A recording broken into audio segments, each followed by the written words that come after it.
Bonjour à toutes et à tous.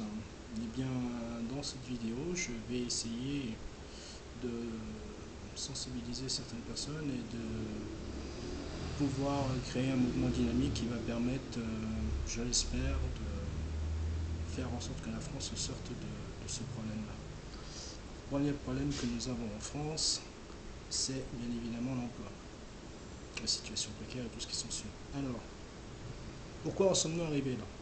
D'abord, première question. Alors, la première réponse, c'est en fait à cause de l'Europe. Pourquoi? Parce que tout simplement, nous avons deux problèmes. Le premier problème, c'est que les entreprises peuvent délocaliser très facilement leurs activités dans des pays étrangers, enfin pays étrangers, pays de l'Europe, Luxembourg, Pologne et autres. Pourquoi le font-ils? Parce que tout simplement, eh bien, il y a deux raisons, fiscalement, bien sûr. Et en même temps, le salaire qui n'est exactement pas le même qu'en France. Donc, deux attraits. Après, bon, on dit qu'il y a quand même des problèmes de mise à niveau, mais ça, c'est pas un problème. Vous savez, les entreprises ont des budgets pour cela, et quand elles ont décidé de vous licencier, elles créent un budget et puis vous licencient. Donc ça marche comme ça. On n'est pas dans le même niveau de fonctionnement. Alors, maintenant, quelle est la solution? Du moins, quelle serait la solution pour que les entreprises reviennent ici en France? Alors, vous allez me dire, bien sûr, tout le monde le pense, sortir de l'Europe. Alors, sortir de l'Europe, oui et non. Oui, parce qu'effectivement, nous allons pouvoir revenir à notre franc, qui sera bien évidemment dévalué, mais pas dévalué comme on le pense énormément, puisqu'il va revenir au taux actuel au taux où il a été calculé, c'est-à-dire 6,57 ou 56, quelque chose comme ça. Donc, ou 5,57, excusez-moi, je ne sais plus, je ne me rappelle plus, c'est tellement vieux. Donc voilà ce qui va revenir. Après, quelles vont être les conséquences? Bon, les conséquences vont être évidemment qu'il va falloir retraiter avec l'Europe pour pouvoir négocier de l'import-export. Mais cela va créer aussi peut-être un effet boule de neige, parce que pourquoi c'est intéressant que la monnaie se dévalue? Il suffit tout simplement de regarder les problèmes que nous avons, enfin les pays qui l'ont fait. Japon, Chine, dévaluent volontairement leur monnaie. Pourquoi? Parce que tout simplement, ils veulent pouvoir vendre à des prix très compétitifs. C'est ce qu'ils font et ça marche. Et pour nous, ce sera un gros avantage. N'oublions pas une chose. Quand nous sommes rentrés dans l'euro, que nous avons créé Alléluia parce qu'effectivement c'était super, on a oublié une chose, c'est que nous avons créé un euro qui était trop fort par rapport au dollar. Et qu'est-ce qui s'en est suivi? Il s'en est suivi une crise, bien évidemment. Pourquoi? Parce que tout simplement, on ne vendait plus. Les Américains n'étaient plus intéressés, les pays étrangers n'étaient plus intéressés par acheter beaucoup plus cher. Ils préféraient acheter chez eux, localement, bien sûr. Un euro trop fort est synonyme d'une perte d'exportation, bien évidemment. Alors, excusez-moi, il fait chaud. Qu'est-ce qui s'est passé? Il y a eu un professionnel, le président d'Airbus, tout simplement, qui a dit, on va délocaliser en zone dollar pour pouvoir vendre en dollars. Ça voulait tout dire. Donc, l'entrée en Europe a provoqué le déclin un peu plus accéléré de la France. Alors, il existe aussi une deuxième solution. La solution qu'a appliquée Donald Trump, oui, je suis aux États-Unis, excusez-moi, qui consiste à taxer les produits à l'importation. Alors, je vais citer un exemple tout simple qui s'est produit il y a très longtemps, lorsque Harley Davidson a rencontré des problèmes. Effectivement, les motos japonaises étaient vendues nettement moins chères que les motos américaines. Et donc, les Américains, avec des petits budgets, pouvaient s'offrir ces motos-là. Mais malheureusement, ça a entraîné quasiment la faillite du groupe. Qu'est-ce qu'a fait le gouvernement légalement? Parce que les Américains ne font plus légalement, bien évidemment. Il a tout simplement entraîné une augmentation de la taxe sur les motos japonaises. Ce qui fait que les motos japonaises sont devenues plus chères que les motos américaines. Et donc, finalement, par effet boule de neige, les Américains ont racheté des motos Harley Davidson. Ils ont racheté local. Donc pour nous, concrètement, qu'est-ce qu'il faudrait faire? Il faudrait tout simplement que on taxe les produits venant de l'importation. Alors bien évidemment, ça va faire très mal aux ménages, c'est certain. On va être obligé de racheter des produits. Alors il y en aura certains qu'on va avoir du mal de se passer, comme l'électronique, bien évidemment. Donc tout ce qui est télévision, tout ce qui est appareils électroménagers qui sont fabriqués en Chine et tout ça, vont évidemment subir une augmentation. Mais rassurez-vous, les industriels ne vont pas, on ne va pas les mettre à la surprise, c'est-à-dire que bien évidemment, on va les inviter dans un premier temps à les faire revenir en France en leur disant, messieurs, à partir de telle date, les importations seront taxées à 60%, par exemple. Donc croyez-moi que les industriels avec 60 millions ou 80 millions de Français, ils vont revenir. Ils vont revenir très vite. Donc on leur laissera le temps de s'installer, bien évidemment.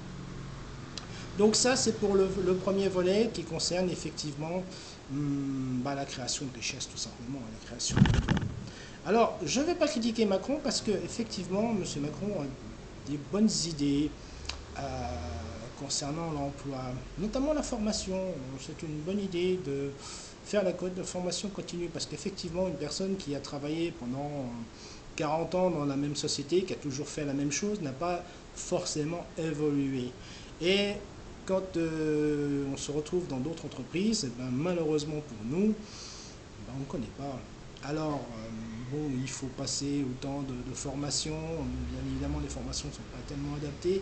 Et généralement, les entreprises n'ont pas tellement de temps d'attendre. Donc, faire une formation en interne pour continuer, c'est très bien. Mais le seul problème, c'est qu'il faudra ne pas oublier que ces formations-là, il faudra aussi les faire continuer dans le temps. Parce que, bien évidemment, c'est bien beau d'apprendre des nouvelles technologies, mais qui se souvient encore des cours de leur école? Qui se souvient, comme moi, bon, qui suis dans le domaine de la maintenance, des formules et des applications? Alors, à l'école, on s'en rappelait puisqu'on pratiquait tous les jours. Mais dans la vie réelle, qui peut encore dire aujourd'hui qu'il se rappelle de toutes les formules? Pas possible. On en a souvent oublié. Donc ça, c'est un point. Ensuite, eh bien, évidemment, comme on est sur l'emploi, il faut bien sûr penser à l'apprentissage. Alors, j'ai été apprenti moi aussi. Donc, j'ai connu ce que c'était. Avec les bons et les mauvais côtés, bien évidemment. Donc, favoriser l'apprentissage, je pense que c'est une bonne solution pour aider les jeunes à démarrer dans la vie, parce qu'au moins on a une formation professionnelle. Parce que faire de l'école, c'est bien beau, connaître la théorie, c'est très bien, mais connaître la pratique, c'est autre chose. J'ai eu le cas, moi, quand je suis sorti avec mon diplôme, et qu'on a été confronté sur le travail avec des autres personnes en intérim, hein, parce que j'ai commencé comme ça, eh bien, qu'est-ce qui s'est passé? Eh bien, on a vu tout de suite que les jeunes qui étaient de l'école faisaient des superbes choses. Mais dans la pratique, on allait 2 fois plus vite. Parce que nous, on avait l'expérience. En tant qu'apprenti, on avait déjà bossé, on avait déjà 3 ans d'expérience derrière nous. Et ça nous permettait quand même de savoir travailler, de pouvoir prendre des chantiers en main, de pouvoir faire des réalisations que les autres, techniquement, ils étaient incapables de faire. Donc ça, c'est le pour et le contre. Alors, je ne dis pas qu'il ne faut pas des ingénieurs, parce que je le suis aussi. Donc, ça, c'est nécessaire. Mais il faut, je dirais, laisser les jeunes avec leurs envies, leurs motivations, et puis leur faire découvrir ce que c'est que le travail. Quand ils sont à l'école, eh bien, les initier à aller dans les entreprises, à les faire découvrir les métiers. Moi, j'ai découvert mon métier tout simplement parce que j'avais mon cousin qui bricolait chez lui, et je suis devenu un passionné dans l'électronique et l'électricité. Donc, voilà, ça c'est la petite parenthèse. Ensuite, eh bien, qu'est-ce qu'il faudrait faire par la suite? Eh bien, bien évidemment, il faudra penser aux entreprises et il faudra penser aux jeunes aussi. Parce que on va parler d'un problème qui crée d'énormes problèmes, c'est la pollution, bien évidemment, donc les voitures et tout ça. Mais moi, je serais quand même partisan pour aider les jeunes, pour mettre un crédit d'État spécial pour les jeunes. Parce que le gros problème, c'est que quand on habite à Paris, pour trouver du travail n'est pas trop difficile. Parce qu'il y a quand même les moyens de locomotion qui sont là. Et malheureusement, pour l'urbain, pour les gens qui vivent dans les locales, dans les villages, dans tout ça, dans les villes, les petites villes, eh bien malheureusement, les transports urbains ne sont pas là. Et quand vous devez prendre un travail à 5 heures du matin, par exemple, les transports urbains ne sont pas là à 5 heures du matin, comment c'est 8 heures. Donc, il y a un décalage qui est là. Donc, il y aura peut-être quelque chose à revoir après pour améliorer ce système-là, pourquoi pas. Mais effectivement, il faut que les jeunes aient des voitures pour pouvoir aller travailler. L'un ne va pas sans l'autre. Pas de voiture, pas de travail. Donc les parents sont obligés, quand ils le peuvent, faire un crédit, se saigner pour prêter la voiture, pour aider les jeunes à aller travailler, parce que c'est quand même la base. Donc je trouve que, moi je l'ai vécu, et je trouve que c'est pas une bonne idée de laisser les jeunes comme ça sans rien. Je pense qu'il faudrait qu'on puisse avoir un système de prêt de voiture, par exemple, ou des accès à la voiture qui sont beaucoup plus faciles pour eux pour pouvoir aller travailler et puis en même temps gagner leur vie. Donc ça, c'est la petite parenthèse. Ensuite, nous avons le problème de l'énergie. Parce que quand je parle de pollution, on parle d'énergie. Bien évidemment, les voitures roulent à l'essence ou au gasoil. Alors, je dirais que le gasoil n'est pas vraiment la meilleure des solutions. Pourquoi? Parce que vivant aux États-Unis, on n'a pas de gasoil ici. Et je vous assure que l'air est beaucoup plus sain. Ensuite, quelles sont les solutions pour l'énergie? Alors, effectivement, bon, on parle d'économie d'énergie, bien évidemment. Donc, on parle d'économie en isolant les voitures, en isolant les maisons et tout ça. Donc, ça, c'est bien. On a des économies alternatives, on a de l'énergie, ce qu'on appelle alternative, et nous avons bien sûr nos grosses centrales nucléaires. Donc, faire des voitures électriques, c'est bien, mais il faudra quand même les approvisionner quelque part en énergie. Donc, on aura besoin d'une ressource d'énergie supplémentaire. Donc, soit il faudra et certainement remplacer les centrales nucléaires, parce qu'elles sont vieillottes, bien évidemment, qu'elles sont dangereuses et qu'il faut trouver une solution. Alors, je sais que ça ne va pas plaire aux écologistes, mais quelle est l'autre solution? Il n'y en a pas, à part le solaire. Mais le solaire ne fonctionne que la journée. Et il ne va pas couvrir suffisamment les productions des gens. D'abord, il y a quand même un investissement qui coûte relativement cher. Deuxièmement, il y a quand même des indices de taux d'ensoleillement qu'il faut quand même voir région par région.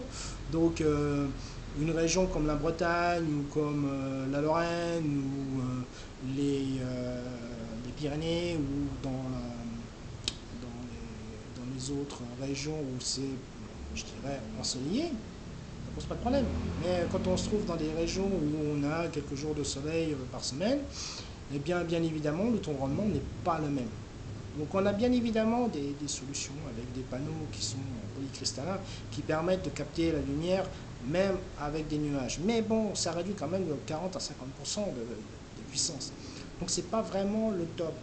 Alors la solution bien évidemment consisterait pour les villes, je dis bien pour les villes, ce serait de passer aux véhicules électriques mais en biénergie, c'est-à-dire pas en tout électrique.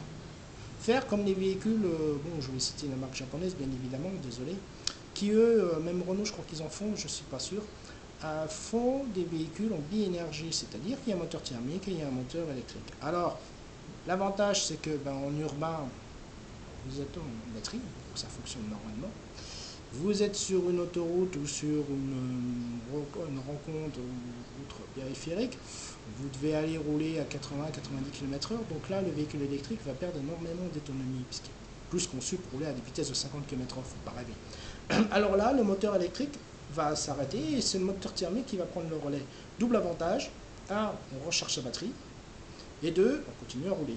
Donc, au niveau des économies, on fait quand même, je dirais, presque 50% d'économies au niveau de notre facture de gasoil, enfin, facture d'essence, pardon. Donc, c'est quand même assez rentable. Hein. Je vois aux États-Unis où beaucoup de taxis, la majorité des taxis sont en biénergie. Et c'est, comme il le disait, extrêmement facile, très peu d'entretien, on fait énormément de kilomètres et bon, on ne fait pas une vidange tous les 50 000. Hein. Donc on fait plutôt une vidange tous les 100 000. Mais les moteurs sont réglés différemment parce qu'il y a des horloges dessus en temps réel et non plus on compte plus en compteur kilométrique, on compte en temps. Donc je pense que c'est une solution qui pourrait se faire. Après, bien évidemment, bon, vient les moteurs, vient les systèmes hydrogène. Pourquoi pas? On n'a pas développé cette capacité d'énergie-là. Pourquoi ne pas le faire? On a des solutions en même temps pour les centrales nucléaires. Donc il existe des combustibles qui sont plus sécurisés que d'autres. Maintenant, est-ce que, bon, dans les vidéos qu'on a vues, est-ce que c'est vraiment réel? Je ne sais pas. Je ne suis pas scientifique là-dessus. Donc, voilà pour la partie emploi. Ensuite, on va passer à la partie sécurité, militaire, tout ce qui s'ensuit. Donc, je dirais qu'à ce point de vue-là, pour ce qui est de la sécurité, des militaires et tout ça, on en a besoin. Je trouve complètement absurde de supprimer des budgets, de supprimer des fonctionnaires et tout, partout. Parce que on a besoin de deux choses. Je fais une petite parenthèse. À savoir, on a besoin de la police, on a besoin de la gendarmerie, on a besoin de la sécurité, mais on a aussi besoin de fonctionnaires. Alors, supprimer des fonctionnaires, peut-être qu'on en a embauché trop, c'est possible. Mais moi, je dis que c'est dommage de ne pas redistribuer ces fonctionnaires-là dans des villes qui en ont besoin, dans des villages qui en ont besoin, parce que le minimum qu'on pourrait avoir besoin, c'est un service de la poste. Le minimum. Service de la poste, service de la banque, les transports et tout ce qui s'ensuit. Ce serait un minimum pour pouvoir faire continuer à faire vivre les villages. Ça, ce serait du domaine du service public, c'est obligatoire. Je vois, moi par exemple, désolé de citer encore les USA, mais en Alaska, ou dans des villes où il y a 400 ou 500 habitants, il y a une poste. Il y a des services publics qui sont là, il y a des hôpitaux et tout ça. Alors, vous voyez, même pour 800 habitants, eh ben, le gouvernement américain décide de mettre en place un hôpital avec tous les soins, dental, optique, tout ça qui sont là. Donc il y a des spécialistes qui viennent régulièrement, avec il y a des dates de rendez-vous, bien sûr, ils ne sont pas là en permanence, mais chirurgiens, médecins sont là quand même, donc même dentistes. Et c'est quand même bien pour des personnes qui sont complètement isolées. Donc je pense que la mort des villages a été en partie due aussi au fait que, bien évidemment, les services publics ne sont plus là. Ensuite, il y a un deuxième problème, c'est, je dirais, les infrastructures. L'État a complètement abandonné ces infrastructures. Je parle de transport, bus, train, qui ont été complètement abandonnés parce que c'était pas rentable. Alors, on dépense des millions d'euros dans des trains à super grande vitesse, mais on délaisse complètement ces petits villages et ces villes au détriment de ces super structures. Je trouve que c'est dommage de ne pas pouvoir continuer le service public pour aller jusque chez ces gens-là. Alors, bien évidemment, on ne peut pas mettre du train dans des villages de haute montagne, ça c'est certain. Mais on peut et on se doit d'améliorer le service routier de telle manière à ce que il y ait des camions qui puissent accéder, il y a des transports qui puissent y accéder, parce que bien évidemment, si vous voulez que les entreprises restent et s'installent, ce serait des artisans ou des entreprises locales, elles ont besoin de vendre à l'extérieur, donc elles ont besoin d'avoir des transporteurs qui viennent jusque chez elles. Alors ce ne sera pas le train, bien évidemment, mais ce seront bien évidemment les camions, les transporteurs. Je salue nos amis routiers qui font un métier exceptionnel. Donc, effectivement, il faut absolument qu'on adapte ces moyens de transport-là. Alors, bien évidemment, je fais une petite parenthèse avec les routiers. Le transport ferroviaire devrait être, à mon avis, beaucoup plus progressé. C'est-à-dire que la nuit, les camions devraient pouvoir rouler sur les services ferroviaires et pouvoir gagner de la distance. Alors, je dis la nuit, pourquoi? Parce que tout simplement, les entreprises, elles sont ouvertes la journée, elles sont pas ouvertes la nuit. Donc, faire circuler les camions la nuit, ça posera deux avantages. Le premier, c'est que les routiers pourront aller se reposer, donc avoir leur temps de sommeil. Dans les trains, bien évidemment. Donc, après, bien évidemment, je pense qu'il faudra aménager les couchettes et puis les douches et tout ce qui s'ensuit. Mais ça, après, c'est des arrangements. Mais je pense que les transports de nuit, ce serait une bonne idée pour tout le monde. Ça réduirait bien évidemment les effets de gaz et puis de la pollution, bien sûr. Et en même temps, je ne pense pas que ça nuirait aux routiers parce qu'effectivement, vous voyez les matins, vous avez fait 400 km. Bon, c'est peut-être pas la totale, mais au moins vous avez quand même progressé dans votre livraison, vous avez gagné du temps. Voilà. Ensuite, évidemment, on va parler des militaires, de la sécurité, de la gendarmerie, tout ça. Alors, effectivement qu'actuellement, avec les problèmes de terrorisme, c'est très très difficile de pouvoir faire une sécurité à 100% parce que, disons qu'avant, quand on avait une guerre, on avait un ennemi, on savait où aller, où frapper. Maintenant, cet ennemi est complètement invisible. Donc, on a des agents normaux, on a des personnes qui sont là, et qui sont extrêmement dangereuses et qui sont en veille, en activité. Donc, peut-être qu'il faudrait prendre des mesures vraiment concrètes. Et comme par exemple une qui va peut-être faire hurler certains, mais tous ceux qui sont cachés fiche S, eh bien, devraient quitter le territoire français. Parce qu'on a trop de problèmes, on a trop d'incertitudes et dernièrement, malheureusement, il y a quand même eu une tentative d'attentat avec deux personnes qui étaient quand même fichées S et qui étaient avec des activistes. Alors, je pense que la DGSE n'a pas le temps ni les moyens techniques pour surveiller tout le monde. Donc je pense que ce serait une précaution qui serait, je pense, justifiée. Désolé pour vous, mais ce sera justifié. Ensuite, comment faire? des contrôles. Donc renforcer la sécurité partout, ça c'est sûr que... Mais il faudra plus, je pense, passer par les agents de sécurité qui passeront par les portiques et puis surveilleront tout le monde. On le fait déjà aux aéroports, et il faudra certainement le faire dans les gares et puis dans les alentours. Donc pourquoi pas créer des sociétés civiles de protection avec les maîtres chiens, avec tous les systèmes qu'il faudra mettre en place pour pouvoir assurer la sécurité. Alors bien évidemment, ça aura un coût supplémentaire qui sera peut-être impacté sur les billets, ça c'est sûr, mais au moins je pense que ça pourra limiter au maximum la sécurité. Et puis en même temps, ça va permettre à certains agents d'avoir plus de liberté pour pouvoir aller faire des surveillances, faire des enquêtes et tout ça, et puis le voir. Ensuite, eh bien, je pense qu'il faudra fermer les frontières, malheureusement. Il faudra qu'on rétablisse les contrôles aux frontières. Alors ça ne va pas plaire à certains pour l'espace Schengen, mais je pense que ce sera obligatoire. Dans la situation actuelle où on est, dans la situation d'urgence où on est, ça va être une obligation de le faire, de le contrôler aux frontières et puis de filtrer les gens. Ce sera une sécurité supplémentaire, bien évidemment. On ne peut pas se permettre en ce moment de laisser nos frontières ouvertes. C'est comme si on laissait la porte de nos maisons ouverte et puis que les voleurs viennent se servir. C'est exactement pareil, c'est complètement absurde. Après, il y a encore beaucoup de choses à faire, beaucoup de choses à dire, bien évidemment. Il y a la justice, il y a tous les secteurs. Mais ça, je pense faire des vidéos supplémentaires plus tard. J'en ai déjà fait une pour les entreprises, là, donc que je vous invite à voir. Et ce ne sont que des idées, donc bien évidemment ça va prêter à débat. Je pense que s'il y a des Français qui sont intéressés, je pense qu'il y en a beaucoup d'ailleurs, j'espère, eh bien ça va prêter débat. On va essayer de faire quelque chose de concret, parce que j'ai bien envie de lancer ces projets-là et puis de dire, eh bien messieurs les politiques, il va falloir que vous changez votre fusil d'épaule et puis que vous appliquiez des règles un peu plus normalisées, parce qu'il faut arrêter de se fermer les yeux. Je sais que M. Macron a des très bonnes idées, qu'il essaye de faire au maximum pour que les entreprises viennent, mais comme je l'ai dit, si les entreprises s'ils veulent faire revenir les entreprises, il faudra appliquer les deux solutions, l'une des deux solutions. Et il n'y en aura pas 36.